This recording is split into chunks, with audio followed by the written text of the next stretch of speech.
दोस्तों, देश की अलग अलग जलवायु और मौसम के अनुसार यहाँ मशरूम की कई किस्मों का उत्पादन किया जा सकता है। वातावरण में ताप और नमी मशरूम के उत्पादन को प्रभावित करते हैं।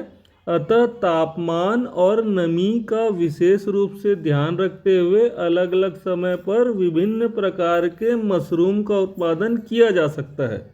यदि आप भी मशरूम की खेती करना चाहते हैं तो ऑयस्टर मशरूम की खेती आपके लिए एक बेहतर विकल्प साबित हो सकता है।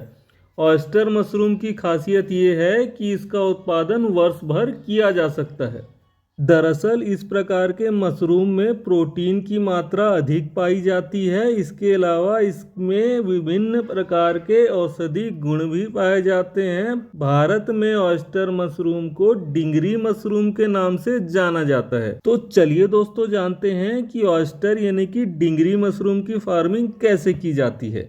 दोस्तों, ऑयस्टर मशरूम के उत्पादन करने के लिए सबसे पहले आपको एक रूम अर्थात मशरूम उत्पादन कक्ष की आवश्यकता होगी। यदि आपके पास ऐसा कोई कमरा नहीं है तो आप इसे ईंटों, पॉलीथीन या धान या फिर अन्य फसल के पुआल से निर्मित कर सकते हैं।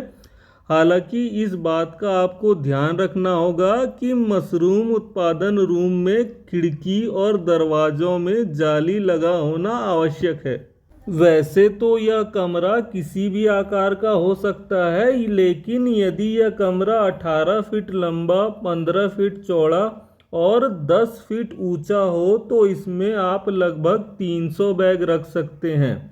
ऑयस्टर मशरूम का उत्पादन किसी भी प्रकार की फसलों के अवशिष्ट पर किया जा सकता है। हालांकि फसल अवशिष्ट का भूसा लगभग 2 से 3 सेंटीमीटर साइज का कटा होना आवश्यक है।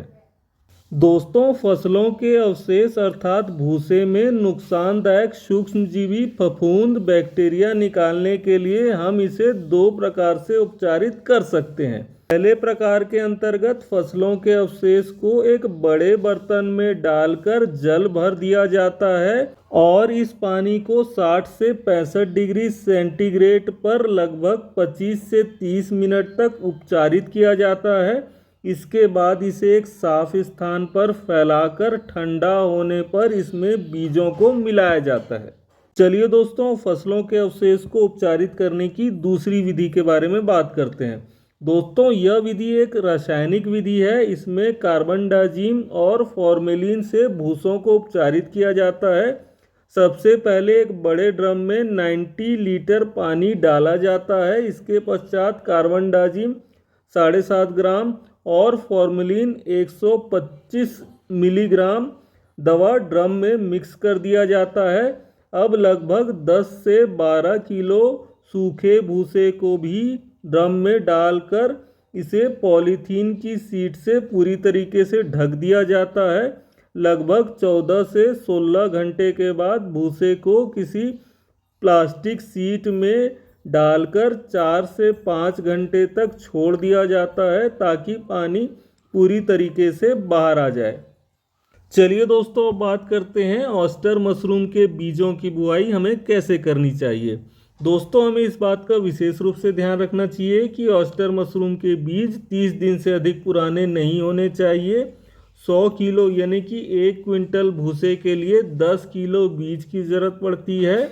बीजों की बुआई अर्थात बिजाई करने के लिए 4 किलो की क्षमता वाली पॉलीथीन की थैली में 4 किलो गीले भूसे में लगभग 100 ग्राम बीज अच्छी तरीके से मिलाकर भर दे।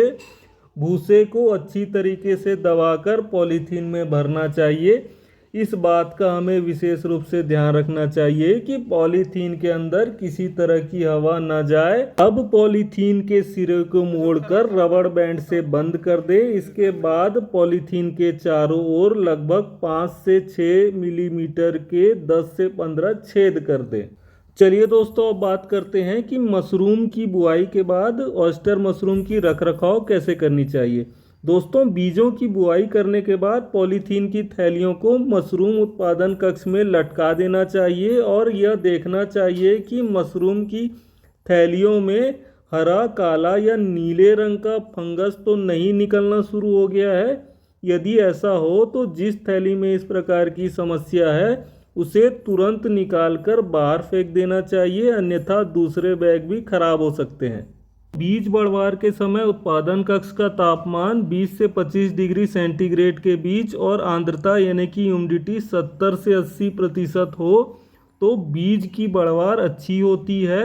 इस समय बिजाई किए गए बैग्स को सिंचाई की ज़रूरत नहीं पड़ती है।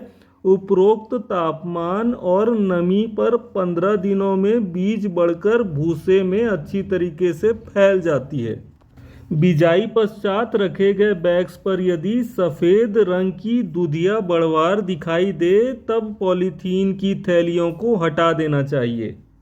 दोस्तों, थैलियों को हटाने के बाद पानी देना प्रारंभ कर देना चाहिए। निरंतर अंतिम मशरूम की तुड़ाई तक पानी देना चाहिए।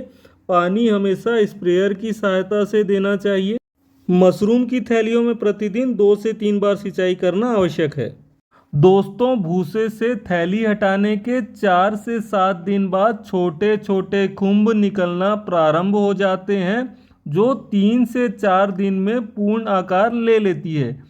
बिजाई के 1 माह बाद मशरूम निकलना प्रारंभ हो जाती है, जो प्रथम तुड़ाई से लेकर 2 माह तक प्राप्त होती रहती है। मशरूम की पहली तुड़ाई के बाद लगभग 8 से 10 दिन बाद दूसरी बार मशरूम उगना प्रारंभ हो जाते हैं। इस तरह से एक थैली से 3 बार मशरूम का उत्पादन लिया जा सकता है। 1 किलो सूखे भूसे से लगभग 700 से 800 ग्राम मशरूम का उत्पादन लिया जा सकता है।